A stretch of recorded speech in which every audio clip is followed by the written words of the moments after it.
Okay, welcome to today's UKAA webinar, the first one of spring. Lots of promise in the air and glorious outside, so I'm sure you're all glad to be on webinars and Zoom meetings all day. But anyway, today we're kicking off today well. We've got a really interesting session going on. As you know, and you can see from my name, I'm Dave Butler, CEO of the UKAA.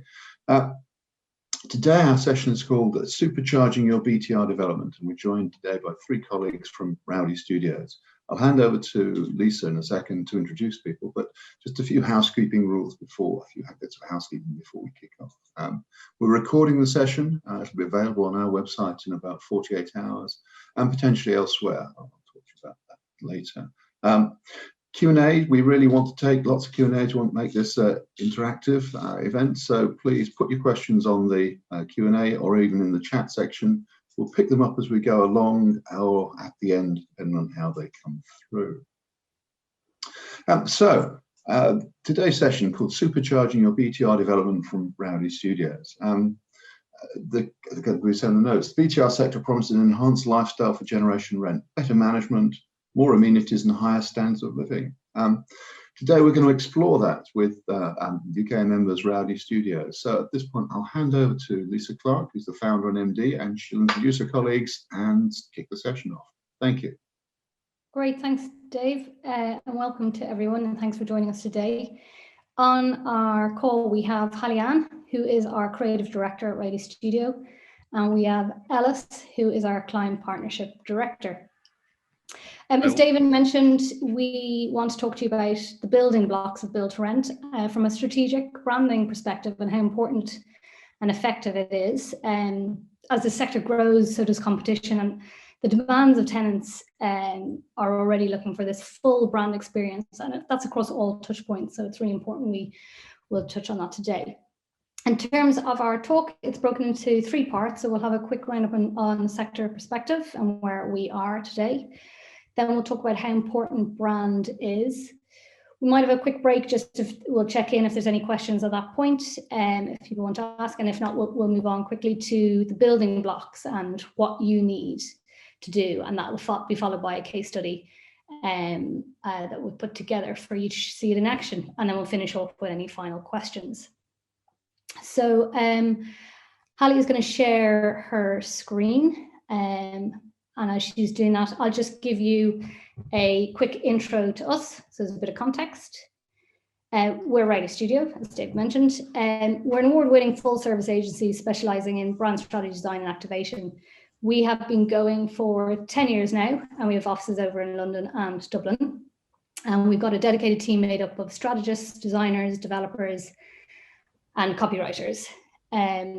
So first and foremost, our name speaks to our internal philosophy. So the fact that we believe in noise and order. And by saying that, we mean we blend sound strategy with loud ideas. So it's the thinking with the practical outputs. Generating the noise that really helps brands stand out, with the order that makes it tangible, delivering on clients' business objectives, on their ambitions, and really helping them stand out in their category. So we do three things. As I mentioned, strategy first and foremost. So we work with brands that really want to move the dial, stand out, lead in their category. And when it comes to how, we get deep in the detail, learning about the brand, its purpose, its goals, and the people it wants to speak to, which is very important. Then we carve out a narrative using language and frameworks to help connect with your audience, and above all. So secondly is design. That's the thinking, the making, the doing, the building. So shaping identities and code experiences really that are equal parts of form and function. It's that sweet blend of creativity and control. That's really important. And last but not least is the activation. So taking all of that theory and putting it into practice wherever your audience are. We find the methods and the moments really that will help you matter, be it on social media or down in the local community, and making sure that we've activated that brand across all touch points. Next is our clients. So as an agency, we work across many sectors, obviously heavily in real estate, but also tech, retail, professional services, sport, and more. this gives us, the ability to cross-pollinate business ideas and ensure that our thinking stays relevant and fresh, which gives our clients that competitive edge. So we find that really important to what we do. We're constantly learning and evolving. So next is where we are now, and I'll hand you over to Ellis. Thanks, Lisa. This is just going to be quite a short section. It's just kind of looking at where we are now, I suppose, in terms of the market as a whole, and then leading on there, that'll provide some context for what we think the kind of main brand considerations will be going forward. So yeah, Palian could just click me on. So this is sort of where we are now. At the moment, we're seeing strong fundamentals underpinning rising investment in the sector. I think the third quarter of last year was the single highest quarter on record, actually, for total investment, with some 1.84 billion invested. And of course, the upshot of that, in part, is that we're seeing more completions as well. The pipeline's becoming more mature, as well as overall investment, overall number of developments in the pipeline. Then there's also a consummate amount being actually completed, and we see a 23% growth in that amount there. So whilst London's still a hotspot and quite mature in terms of the market in the UK as a whole, we're now seeing a lot of other towns and cities where actually potentially residents are being able to have the choice between multiple BTR offerings for the same time. And then furthermore, we're seeing the sector adopt more sophisticated practices when it comes to tech. This is quite an interesting point when it comes to brands. Obviously, you have some tech functionality that is consumer facing. And when you get that, you make your offer a little bit more complicated, potentially, whilst also being better. So there's a challenge there to make sure that residents understand the benefit that's being delivered. But then also for the non-consumer facing tech implications, there's still a challenge there to explain what the ultimate benefit will be to the resident, if there is one that can be passed on. And also potentially where you're handling background data, you need to ask the question of whether you're generating enough trust for your residents to be comfortable with that.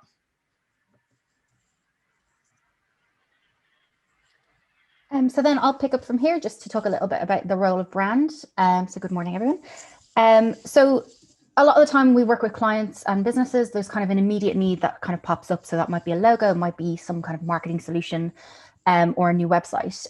But really what our role is to do is, as a partner with those businesses, it's kind of really help show and demonstrate the role and responsibility of brand and what it can do for their product or business. And what brand really is it's that platform that kind of helps us guide a lot of the decisions that we need to make. It helps us take inspiration and make some of those decisions, as I mentioned, and also it's what we build off. So it's really that lens that we work through, guides all those decisions about our experience, our kind of direction that we travel in, and really what we need to do to help bolster that business growth. And what enables us to do is, one, build our reputation, also aid understanding of our product or our business or service, drive that preference in the market to make sure that we're kind of selected all the time, and then really just influence every aspect of that experience that we put out for our consumers. When that works really well, and if we can really well define it and it's working really, really efficiently, what it helps us do is really help supercharge business success. And that's both internally and externally. So from an internal perspective, you're talking about just having real clear purpose and making sure that everybody within the business is on the same page and understands the direction that we're traveling in. It becomes that lens that we kind of work through to filter for all those decisions that we need to make, and the kind of adapting that we need to do across different kind of challenges or different circumstances. It helps us be more efficient in our marketing strategies. And it's also just a tool to help kind of define what's the clear kind of set structures that we have, and then where are some of those kind of flexible moments that we have to dial up and dial down, and kind of help us navigate that a little bit. Externally, it's really about driving recognition in the marketplace and making sure that people know who we are, they understand what we do. It helps define how we're different from our competitors and what we bring that's unique. kind of why we matter to people. Again, building that understanding so people understand what our offer is, why it works, and why it's successful for them. And then just really helping to establish that brand loyalty. And when those are all working really strongly, they overlap really nicely, and we get this really kind of strong growth and kind of drive for our performance for the business itself. And really for Build to Rent, it's no exception. So at the minute, Build to Rent is kind of growing within the UK. 59% of the British public have yet to hear the term Build to Rent, but of those who have heard it, 38% felt they knew what it meant, which has come from a recent Love to Rent survey.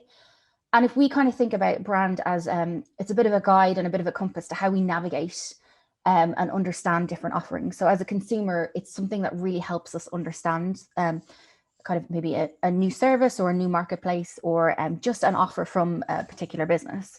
So looking on that, that's where it's really, really crucial for kind of developers to really jump in and capture that opportunity. This brand really helps potential tenants and our residents understand something that might be quite a new offering for them, something that's relatively new in the market, and really kind of drive how their understanding of what the benefits are and how it's going to impact on their lifestyle are.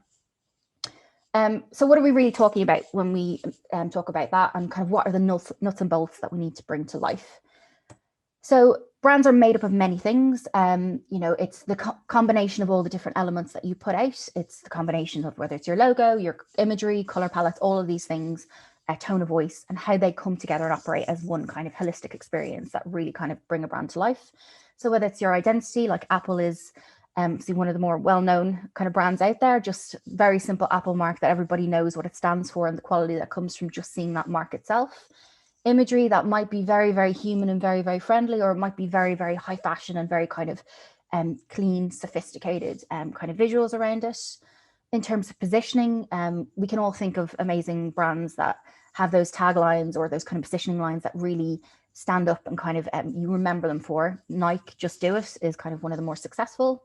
Your personality is really just how you kind of operate. Are you like The Economist can be really, really bold in what they do and kind of the language that they put out there, and the kind of, it's the level of confidence or the level of kind of human touch or caring that you might have as a brand. Culture is a lot of that leans on kind of our internal makeup. Like Google are famous for having those amazing workspaces that are really built to be playful and to kind of drive innovation and to drive kind of creativity. Our community, that can be just from people who are maybe new into it, who are just learning, people who kind of move in and out a little bit more, and then you've got right down to those really, really dedicated fans. So things like for McLaren and stuff, those car clubs and real car fans that people are involved in, kind of highlighting them, making them shine when they need to, but then also having kind of how does our audience extend out and how does that community work? Our communications, that's really how do we write? How do we speak? What are the images that come together to support those stories that we're going to tell? Innocent are brilliant for it. They've got a really strong tone of voice that they do really, really successfully, particularly over social. I'm sure most of you have seen some of their adverts or kind of caught a few of their tweets going through. And then experience is, it's kind of more of that thing that maybe you can't quite bottle down into a set of words or a kind of a particular picture, but it's that feeling that you get when you go into somewhere. So if you go into a particular hotel or a restaurant or an event, like how do you feel as soon as you walk through the door or you walk past a window of like a shop on Oxford Street in London, say, what's the essence that you get and the sense of the brand that you recognize and understand? And it's just that really kind of extra sensory feeling that you get from it. So all of these elements come together.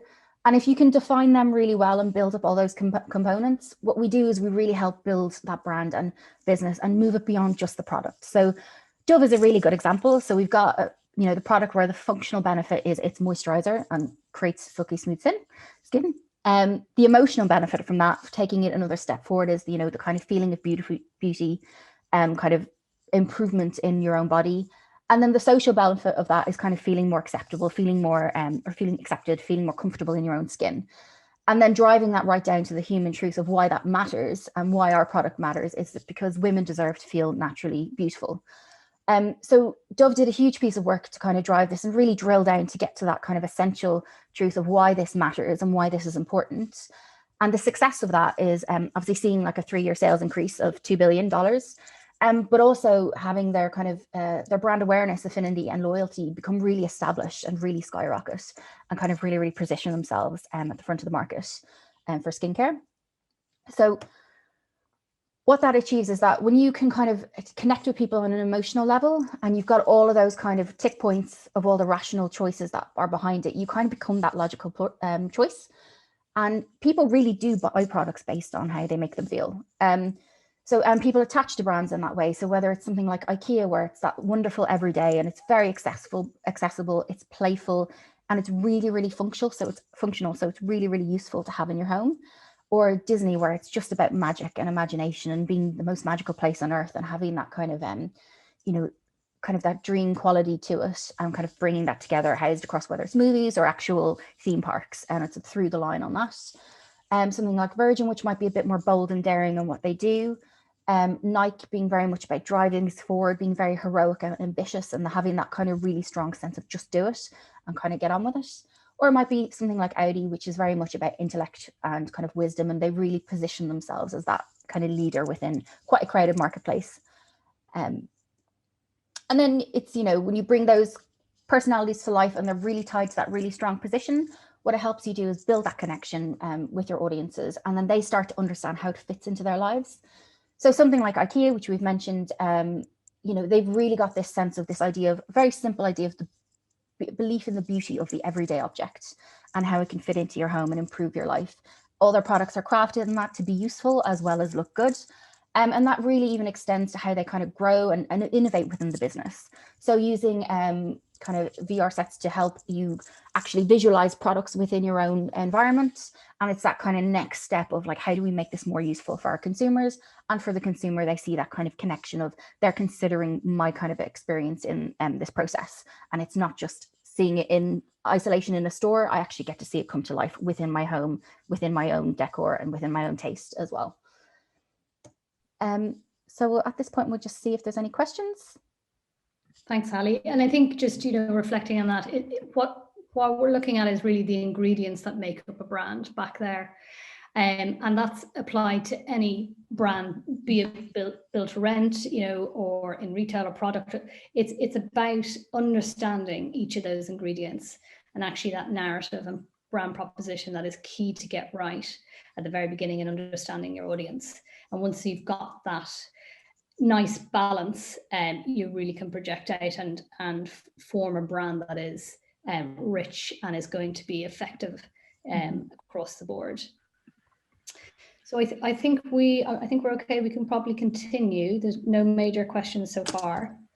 So in terms of what do you need to do in terms of really looking at build to rent? So for build-to-rent developers or agents or investors, it's hoping to supercharge their success. There's really 3 simple building blocks to cement this. And the first one is, define your story, which is really key. And point 1, Hal, if you just click on, equally financial and educational. So for every brand needs to have a solid story. It's the central idea that all your communications will flow from. So this is really key to get right at the start. The second point is all about, it provides the groundwork for how you communicate with your target audience. A narrative of what you do that lays the groundwork for how you act and communicate while informing your target audience on the benefits and the reasons to believe in your audience. So getting to know them is absolutely key. And the third aspect is really using language to land the benefits. So in a world where renting still suffers from social stigma of being, dead money, or everyone wants to have their own ownership, built to rent schemes should use language to land the benefits. We still have a story to tell, and it's still what the UK is. It's definitely developing on, but we still have a good bit of work to help people understand the benefits that this can actually give you. So defining that story is really, really key, the narrative that you want to tell of what your product can offer. The second building block really is all around shaping your experience. So, property has moved on. So the success means practicing what you preach. And because property has moved on towards a more consumer-focused approach, it's less about the bricks and mortar and more about the, proposition driving it. So it's really key to understand that and make sure that you're going to leverage this consumer focused approach and experience for them.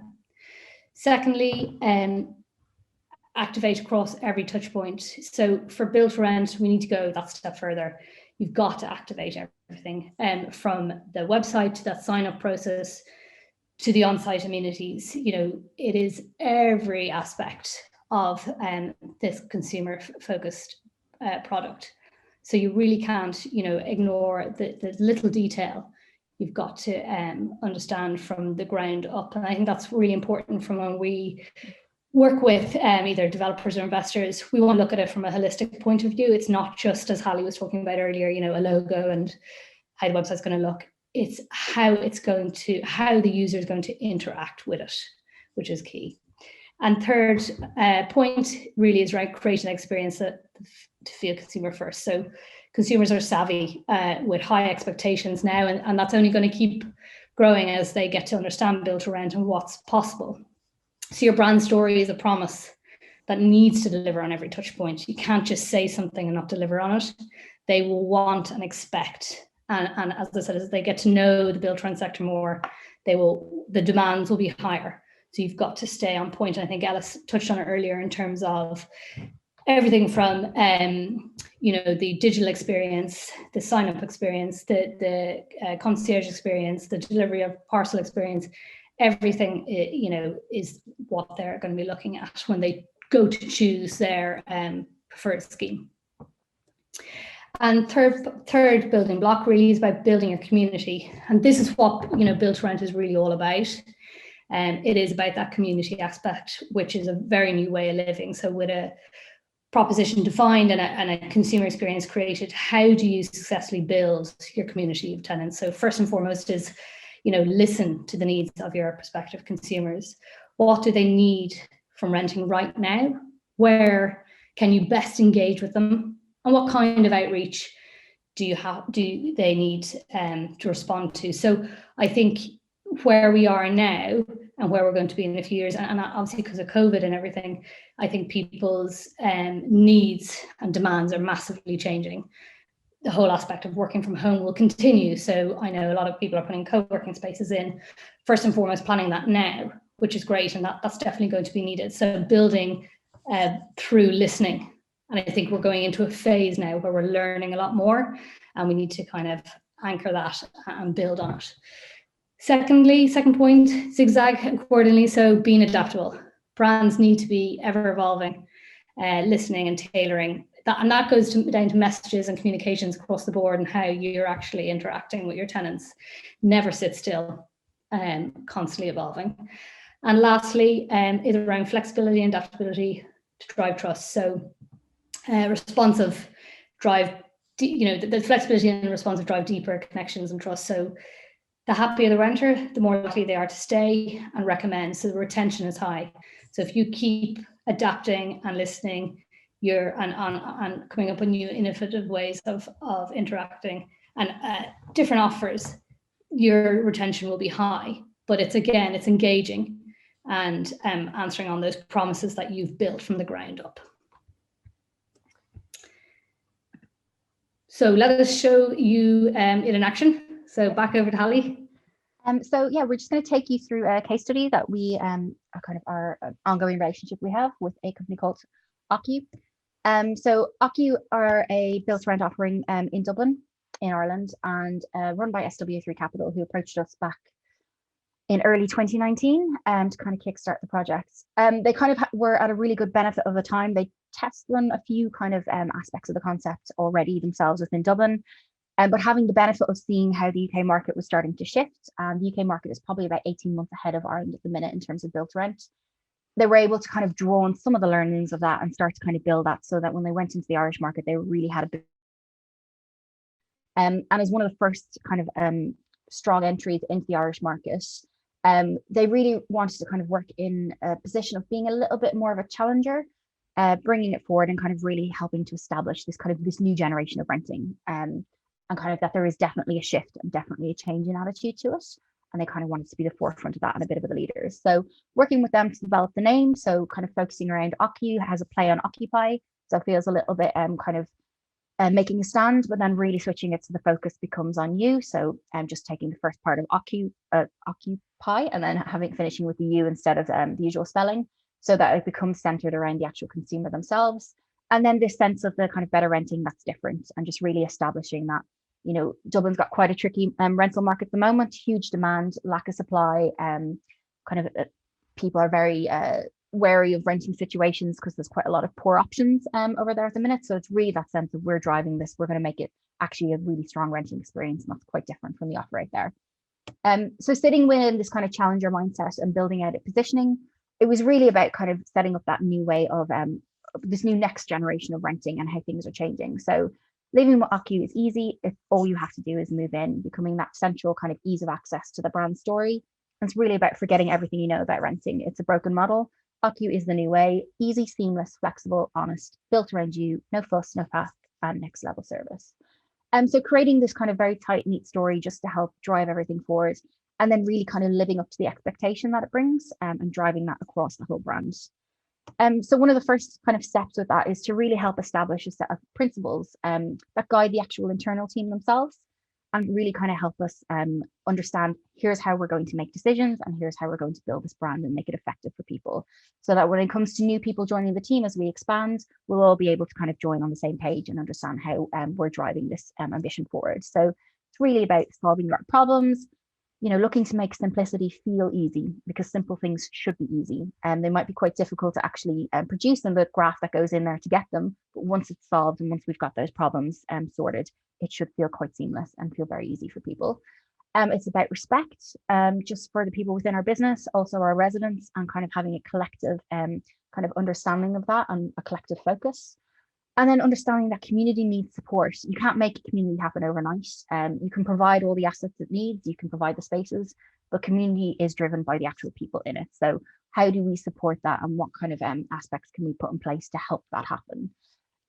Being efficient and understanding that efficiency is really, really effective. You know, that's about standards, it's about processes, it's about making sure we hold ourselves to a higher kind of standard at every time. And then just those little things that make a difference. People appreciate small gestures, they make a big impact. So how do we bring those things to life and truly make people feel at home in our apartments and homes? And when it comes to consumer side, kind of how we build the brand up and how we start to tell that story. So there was definitely a kind of a desire to move away from just showing the product. So showing kind of really well-styled empty apartment spaces, or kind of talking about square footage, or talking about those details that are very much, you know, the product needs to be solid and it needs to be there, but that's not necessarily the thing that might attract people to us in the kind of first instance. So we worked with an amazing illustrator called Andrew Ray to build a series of hero illustrations for us that really brought to life some of those key benefits of the build to rent offer. So whether it's having your being able to have a pet in your home, which is quite new for the Dublin market at the time, to having someone that will sort your yoga class for you. It's really getting back to that real sense of living with Occu is easy. All you have to do is move in. We take care of everything. And by kind of stepping away from the very kind of standard of having those kind of visual images of just the interiors, we kind of create a bit more of an emotional story. There's something that people can kind of connect to and feel a bit of an affinity with, and kind of feel curiosity towards exploring it further. And how that works then across, or how we roll it out. So with something like the website, which is obviously really, really key for people to, one, understand the offer, but also start to search for openings, apply for openings, and kind of start building that actual relationship kind of right up to actually signing a lease. So kind of there was two parts to this. On the one hand, it's really building up that sentiment and looking at the benefits, bringing that brand story to life through our kind of wonderful illustrations and kind of through the language that we choose to use. And then on the second is more of the kind of the real functional clarity of information, making sure people understand what the offer is, where it's situated, the area around it, and those processes of actually going right through to booking. So Occu uses a system called Rowdy, which is a company that offer kind of a back-end software. So it integrates with that. And the end benefit for the user is that they feel like they're constantly talking to Occu throughout the process. It's not a case of being handed over to an agent. It's a full kind of seamless process throughout, right through the line. So that's a really, really nice experience for the user, because it feels very cohesive. It feels like you're continually talking with the same people, and it just feels there's a kind of a better process around that. And then it's all of the other little assets, all the kind of simple details like the site maps and the location maps and floor plans and kind of iconography and all of those details that need to really sing to some of those kind of brand traits and make sure that we feel kind of fully holistically involved in it. And also things like our automated emails, like when you sign up or you ask for more information or you register for an open day, how many emails do you get? How do we collect kind of some of the information on the people that are coming through there? How do we keep people involved in a conversation? And right through to open days where it might be signage or kind of take home brochures. What is the level of detail that we need to provide to people and ensure that we're continuing that relationship with them and just building a sense of our brand, building a sense of that relationship and kind of further informing our consumer, but also kind of selling ourselves and making sure we're seen as a premium product. Right through to the interiors. So Hyde in Dublin kind of worked to develop all of the interiors inside, all the styling, all the finishing, all the furnishings, to really create a really compelling space when you walk in so that it really feels like it's a home. It doesn't feel kind of too off the shelf or kind of cookie cutter version of each apartment. There's a real strong sense of style. There's something that you can really kind of align yourself with, and just creating beautiful spaces for people to live in and understanding that space and the kind of all of those little details really, really matter for people and how it makes them feel at home. So it's really taking that full holistic approach to the whole brand, right from whether it might be a 6-sheet out advertising on a billboard or, you know, through to a website or even through to just the particular furnishings that we pick for the interiors. It's all central to the same brand story and sentiment. And what the result of that is that you've got this really well executed product, which is really, really easy to start using to build that reputation. So we would have done a lot of targeted social media campaigns, and the more we get to know our audiences, the more targeted we can get because we start to understand our needs more and making sure that we're listening to that continually. And also having the kind of confidence to go out and be very brand led first, and then being backed up by the product and showing those kind of lovely visuals of the interiors, but really kind of letting our actual brand story and those illustrations kind of sing first and help sell that story into people so they kind of get that sense of it feeling a bit different. And that's making sure you're visible across all platforms. So something like daft.ie, which is one of the main kind of search engines for rental in Ireland, it's making sure that we continually update our presence on that, making sure that we're doing regular takeovers, obviously having kind of very targeted and detailed social media campaigns aimed at our key audiences. Right through to then just having a sense of like always being present. So on our social, we've got a huge bank of organic posts that we can kind of chop and change from as we need to. And then obviously we add in more as new things happen. But it's just really being visible and constantly building more of a story than just here's what you actually get when you arrive at the place. It's all of those extra benefits. It's the feeling of what it's like to live at Occu. It's all of those things that surround it that make it a really, really positive experience and keep people staying. And kind of that's what we really want to get. We want to get people who will move in and stay with Occu for a really, really long time. Hopefully they'll stay for kind of their whole lives, and that'll be a place that, you know, renting is a preference over kind of buying and how they can live there. And then in terms of results, so we got some really, really strong results with our first soft launch for the first development in Fairway, which is in South Dublin, 499 direct inquiries immediately, with the first 2 phases of the development were fully reserved within 4 weeks. The 3rd and 4th phase were reserved, ahead of schedule, which is really brilliant. And then we're now averaging about 2,000 website visitors a month, which is really, really great. And we're kind of gone from 1 key location to do our kind of initial launch in Fairway, and we're now up to 11 locations dotted around the kind of borders of Dublin, with about 750 apartments and over 200 houses, and plenty more to come. Just add to that, Ali, I think, you know, really where the results came from was from that. We did a lot in terms of understanding the audiences that we were targeting. We built out personas, we understand their pain points, what they're looking for, really getting into the skin of the target market. So when it came to planning those campaigns and the language and the visual identity going throughout, it was very easy to come up with those results or those campaigns to get the results we needed because of the level of depth that we would go into, and it reduces a lot of that pain points kind of going forward, saying why aren't people reacting or why aren't we getting the right people. It's key that you put that work in first and strategize when it comes to those campaigns for the right audience. So I think that's why our results were very, very high and very effective very quickly through that understanding. Yeah, absolutely. And then thankfully there's some great results for us too. So for the branding piece has been selected for the 100 Archive in Ireland. Also picked up an award for Creative Pool for branding last year. And then we are shortlisted for 2 Transform Awards this year, which is really, really exciting for us. So it's been a really successful project kind of all around, and it's continually growing and developing. And it's been great to kind of be one of those first entrants and setting a bit of a standard for build to rent within Dublin. And that's that. So thank you. So I'll hand back to Lisa if there's any questions. Lovely, thanks, Sally. Hopefully that was beneficial for everyone in terms of how important brand can be working from the ground up throughout. I believe we might have one question at the moment. Yeah, sorry, we've got James Pargeter asking the question that always comes up about brand. How well do you think that build to rent works as a consumer-facing term? And would it be sensible to try and change it for a more suitable marketing-led term for residents and consumers? Can I add to that I think that you highlighted a really interesting dilemma in that final slide, Hallie, where you talked about we started this off as one development, and then we've now got 11 going. And this comes back to the build to rent term from a brand, from a sector perspective. Does brand in property exist at building level, which is where people experience it? Does it exist at company level, or does it exist at sector level? And actually, when you're thinking about what you do, where do you focus? Good question. I think, I mean, brand is, it's kind of, it touches everything. So I think there is an aspect of, I think the idea of build to rent as being, if that's a kind of a marketing friendly term, is actually quite a good kind of challenging question to bring up, because it is, you know, especially because it gets shortened down to BTR an awful lot as acronyms happen and things like that.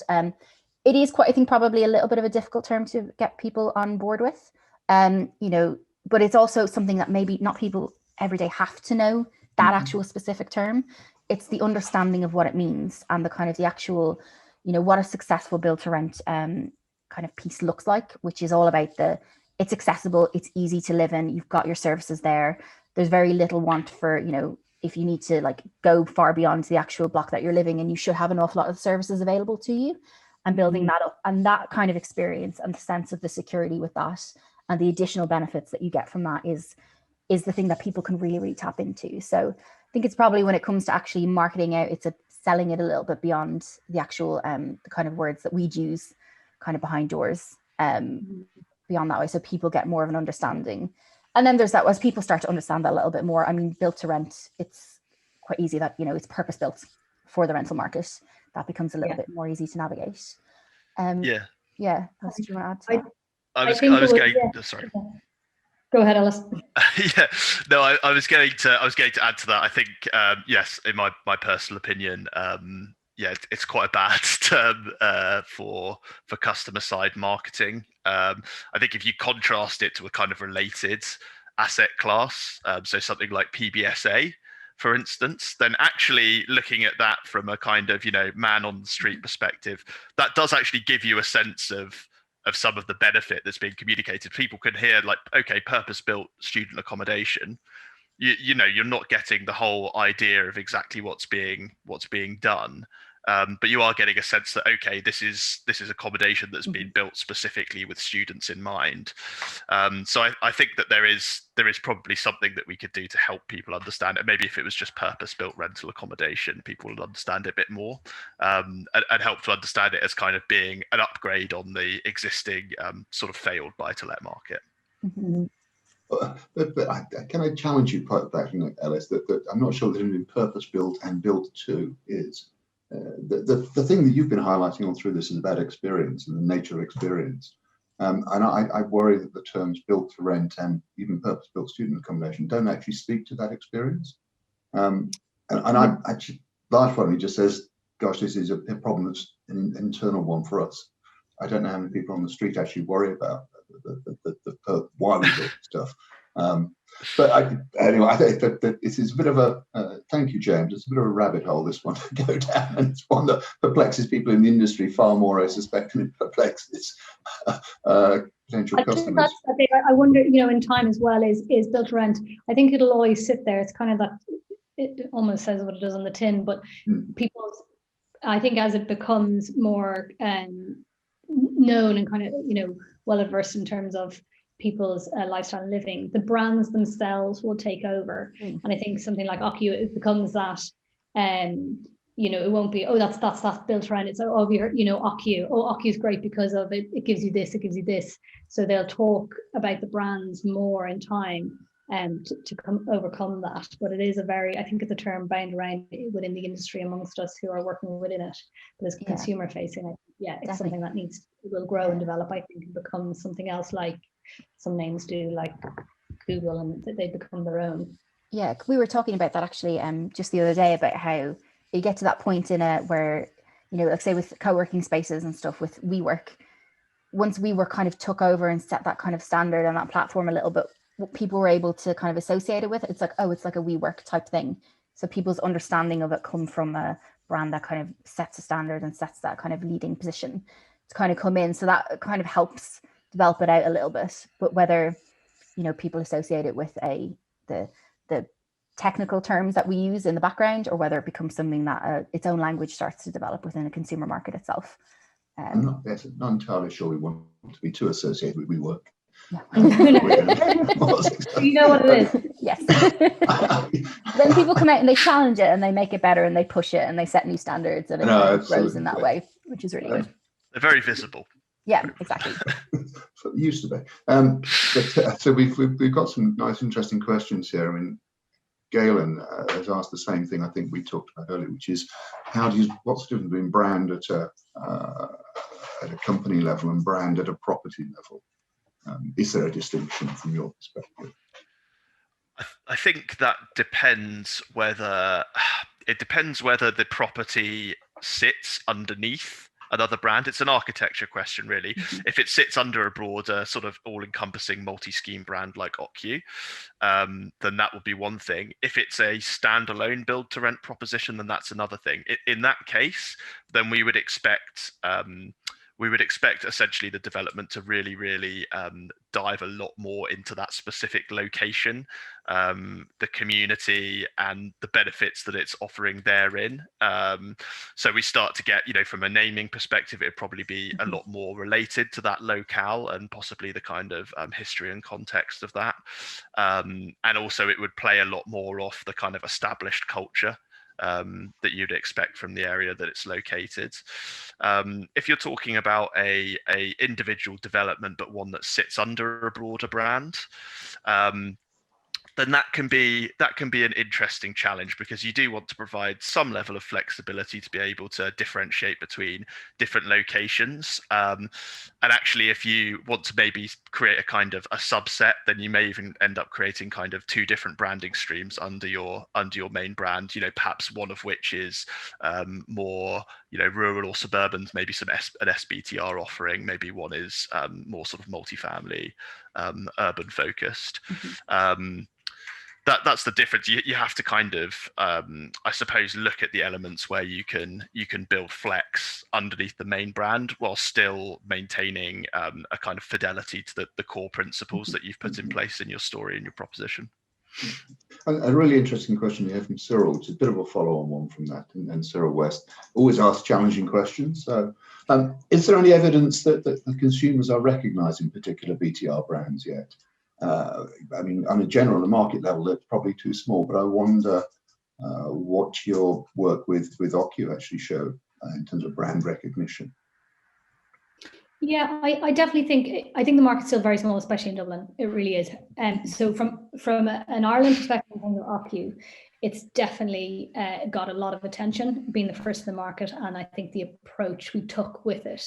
And I think they've gotten, great results, and it definitely has, I think, introduced it very well with people coming up the ranks now. And I know we've heard feedback in terms of people are looking at it and learning from it. So I definitely think so. In the UK, I think people like Get Living, who were first to the market, and Moda and a few of those guys are definitely leading the charge, and people coming up again are learning from that. But they are now looking at other aspects of where build to rent is going, and we had a really interesting conversation about that earlier as well. What do residents want? Where do we go? And I think the development in terms of Get Living have looked at a partnership with working with Uber and how that can kind of facilitate their residents. So I definitely think, it is becoming a lot more recognizable. I think those leaders have to keep pushing to get more recognition. But it's I think now we've got a big piece of work to do to speak to more residents and learn what's next, where are we going with that. Yeah.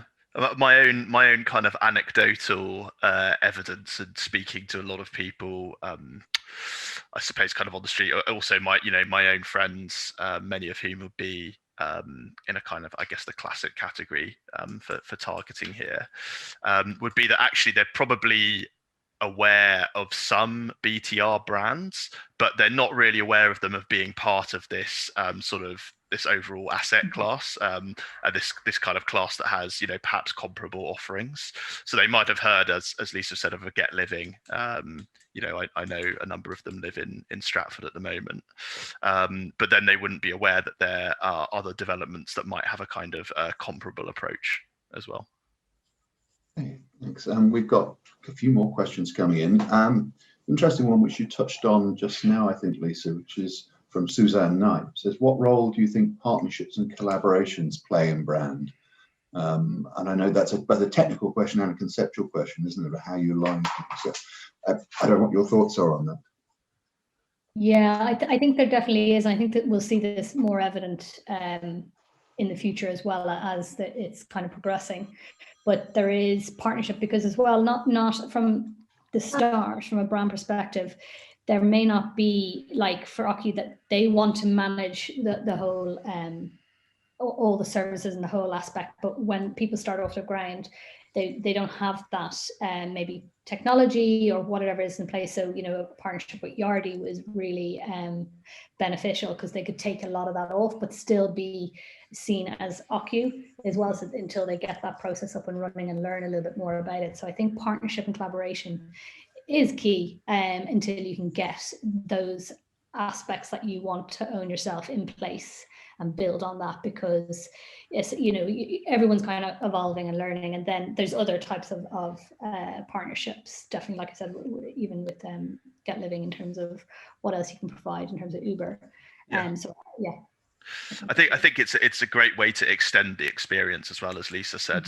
If you're not ready to own, especially certain parts of it at the time, or if you're not looking to. I mean, for instance, if your experience is all about flexibility, is all about on demand, then partnering with something like Deliveroo or Uber Eats that can provide on demand food, providing perhaps with a company that does on demand dry cleaning, other things like this, you can start to kind of, you can broaden out what the experience is of actually kind of living and being a resident of your development, and also start to kind of position yourselves in amongst this sort of suite of brands that your target market already use and interact with every day. So it can actually help to bring a bit more understanding, I think, as well, to your offering as well. Yeah, certainly. I think if we look at Quintain, I mean, the partnerships with Samsung and John Lewis, which they promote heavily, are a real great way of extending the brand analogy. And it's also retention as well. You're engaging what your tenants want, you're listening to what they want. So it's that retention, which is really important long term. But there are also dangers. I mean, we talked about WeWork later. I mean, who would want to run a build-to-rent building that's got a co-working space branded WeWork at the moment? It's a real challenge to manage that brand, and I'm sure you guys are the professionals in doing that. In terms of, you talked earlier, Ellis, about PBSA. An interesting question from Andrew Simpson here saying, do you class PBSA as a build-to-rent sub-brand, co-living as another build-to-rent sub-brand, subcategory for professionals? How wide can the UKAA go in terms of looking at the membership? I think to an extent it depends on the growth of those three categories respectively. I think at the moment I would not class them as subcategories of build to rent. I think co-living is probably still too nascent to be able to really say if that will fit in under that kind of overall banner, or if it'll come to be seen as its own class in of itself. I think, you know, there's a number of kind of quite interesting offerings in the market already. Cohab is one that I've seen recently that I thought was very interesting. But I think the way that model actually works is still kind of being worked out essentially in the market on the ground. So I think there's potential actually that both of them could end up being sort of recognized as such. But at the moment, I probably wouldn't say so.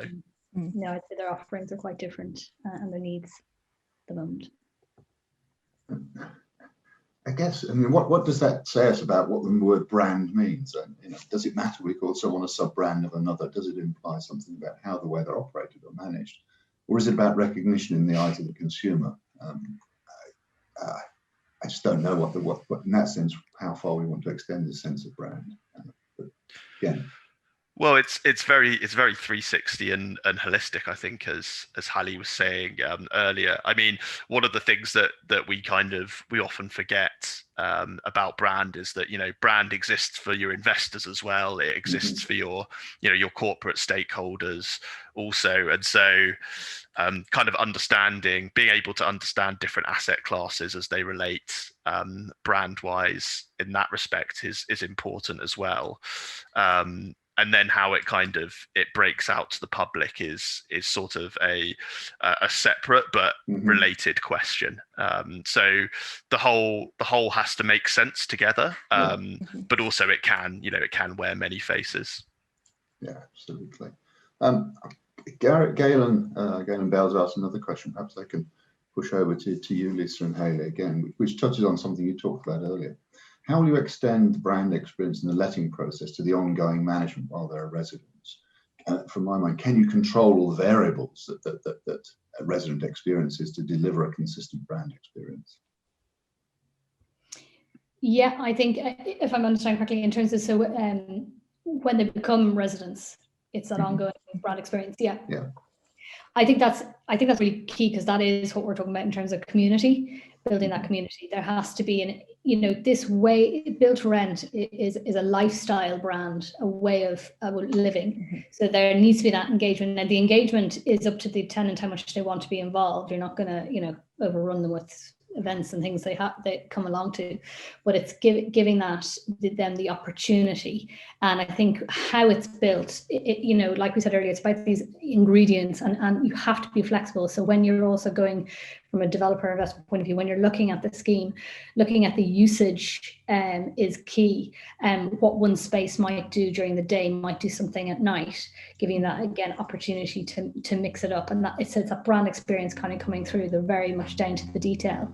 And I think, it's everything they touch on. And when you've got the maintenance person coming in to fix the, whatever needs to be done, it's that maintenance person's part of that brand. So when they walk in, that customer, experience, it runs right through, and it feels very much wrapped up in that promise that you've already given. So from the maintenance to some of the events they'll put on, or if it's a yoga session or anything like that, it runs right through. But it is massively key, I think, that you build the community, because that's what one of the key benefits of Build to Rent is, that you've got the coffee areas, you've got the gyms, you've got the co-working spaces. So you're building more than just something if you'd rent down the road on a single apartment that you wouldn't get.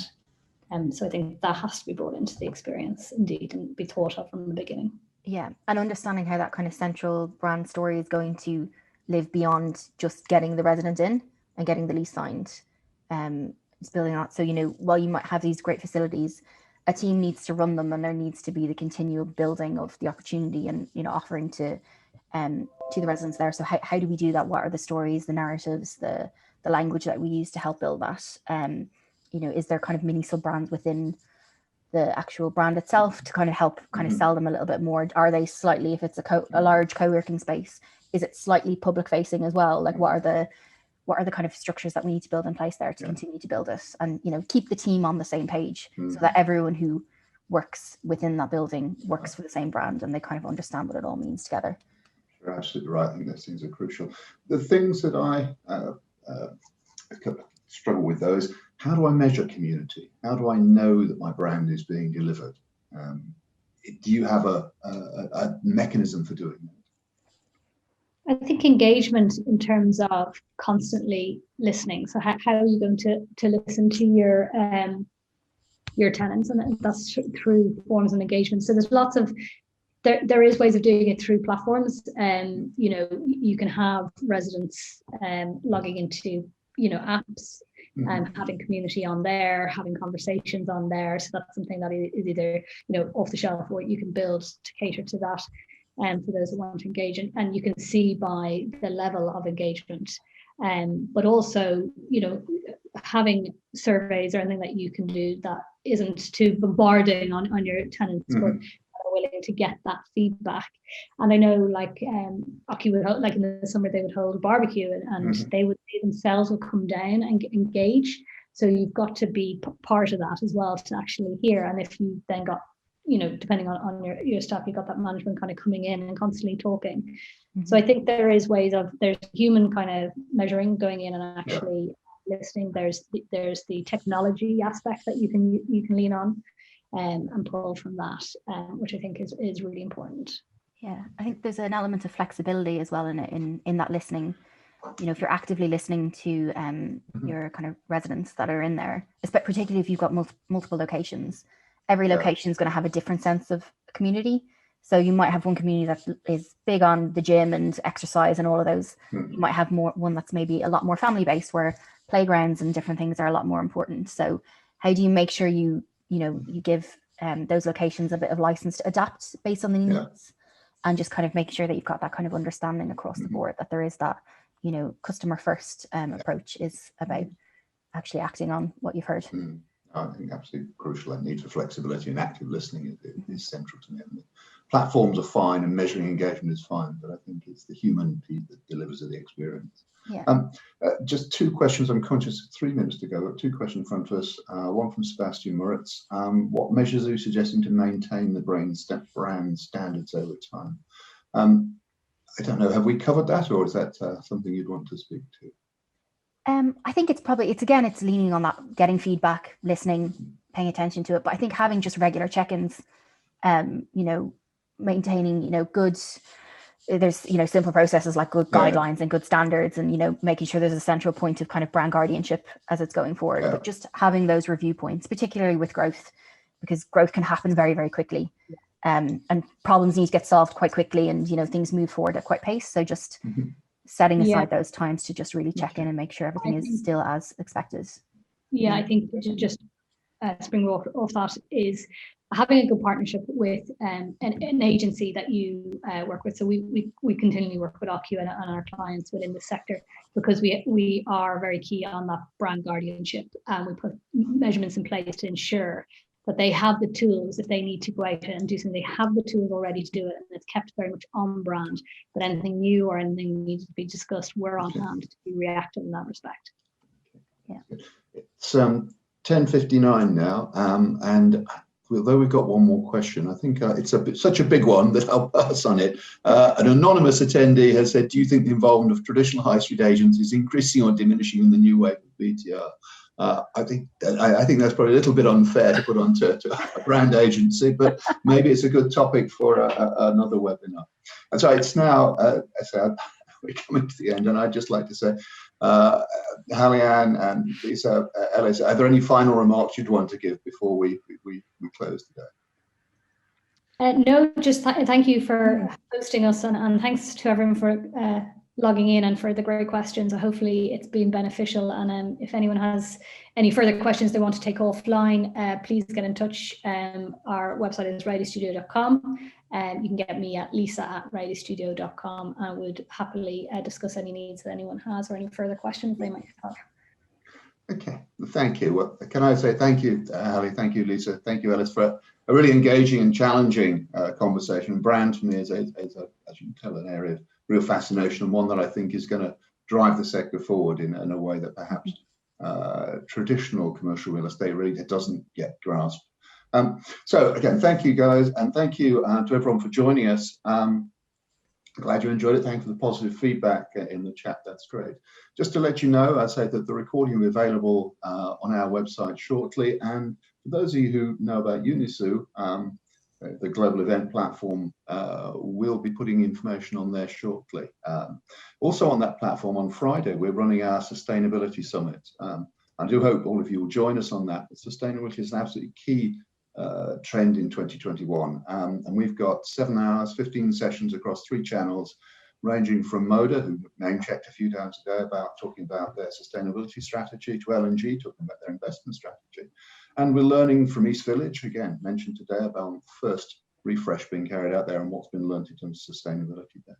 And plus lots of other sessions from other sectors, talking about regulatory drivers, the opportunities that come through. And finally, in the afternoon, we'll be hosting a networking event called Transatlantic Trash Talking. We'll be hosting simultaneously from Colorado, Texas, and Kent. We can meet friends, partners, and customers online, and we promise not to waste your time. There's a pun in there somewhere. Seeing you there as well. So, yeah, absolutely. And it's free for UKAA members. More important, or as importantly, the night before that, we are hosting, we're taking part in Land Aid's Sleep Out to Help Out at Home. Homelessness is an awful thing to have in modern day Britain. So if you can help us, I've posted the web address there for you to raise funds or make donations to us. It's a really important event. Please do support us in that. And finally, so gosh, that's enough of me talking. It's 11:02 now, so I should just say goodbye. Thank you, Lisa. Thank you, Hallie. Thank you, Alice. Thank you for everybody joining us, and look forward to seeing you at our future seminars. Thanks, all. Friday. Cheers. Cheers. Bye. Bye. Bye. Bye. Bye. Bye. Bye. Bye.